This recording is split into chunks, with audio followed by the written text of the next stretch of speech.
Hi, my name is Megan Broaddus, and this is my keyword outline. Sorry, trying to get it all spread out. Whether working in the corporate, retail, education, or any field for that matter, you are bound to cross paths with those of different opinions than yourselves. Conversations about religion, politics, sexuality, and so many other controversial topics are conversations that are often had with family or close friends. But are those conversations appropriate to have in the workplace? While differing opinions in the workplace are inevitable, understanding whether they foster a positive, innovative environment or create tension and unpredictability is crucial for maintaining a healthy work culture. Every employee is bound to cross paths with controversial opinions and those differing than themselves. Today, I will inform you on both perspectives of this issue so that you can decide for yourself if you think it is an appropriate conversation to have in the workplace. To help determine why this is so relevant today, let's look at how we first got here.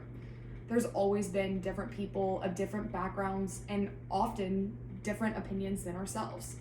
But this issue is only worsening as society grows more split. Darmaville and Strickler said it best in their book, Demography, Politics, and Polarization in the United States, that this seemed to the American voters to be the new reality, and perhaps one that they increasingly felt as the country appeared to divide along cultural dimensions that citizens lived with every day of their lives. Our society is split and is seen in every aspect of our daily lives.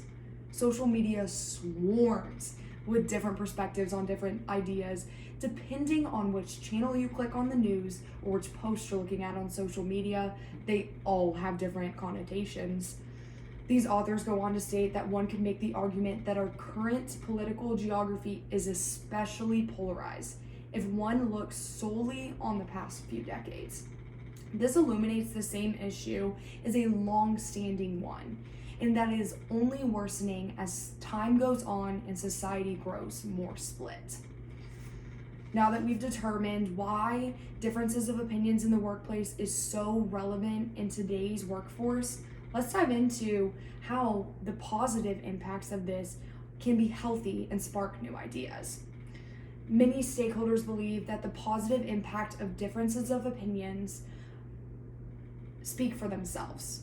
It is inevitable that your future co-workers, if not current co-workers, will come from different backgrounds and different opinions than yourself. But if those conversations are had in a respectful manner, as Conroy says in her article, Positive Conflict in the Workplace can lead to the generation of new and innovative solutions to problems or challenges. The author elaborates that different viewpoints and constructive disagreements can spark creativity and out-of-the-box thinking. This article lays out 7 positive impacts that include, but are not limited to, number 1, enhance creativity, number 2, improve decision-making, and so many more. Now, if we look solely at these proven benefits of positive conflict in the workplace, there is obviously merit. Now, of course, on every article you look at the very bottom, they're going to have a 5-step plan of how you can instill this in your workplace. But I do think that if done well and executed well, that the positive impacts speak for themselves. Now that I've informed you on the atmosphere of productivity, let's dive into the perspective of how disputing controversial topics can be unproductive and unprofessional. Some believe that political disputes and conversations about religion and sexuality can lead to unrest in the workplace. Managers and owners battle how differences in opinions can lead to discrimination and disagreements between employees. Assistant Professor of Management at the University of Laverne, Thompson, writes in his article, Politics in the Workplace, How Can Managers Keep the Peace?, that the threat of discrimination is so severe that about 16% of employees feel compelled to lie about their political views at work. He elaborates that those feeling like the political black sheep of the office can result in social isolation and loneliness, which affects engagement and can lead to absenteeism and attrition.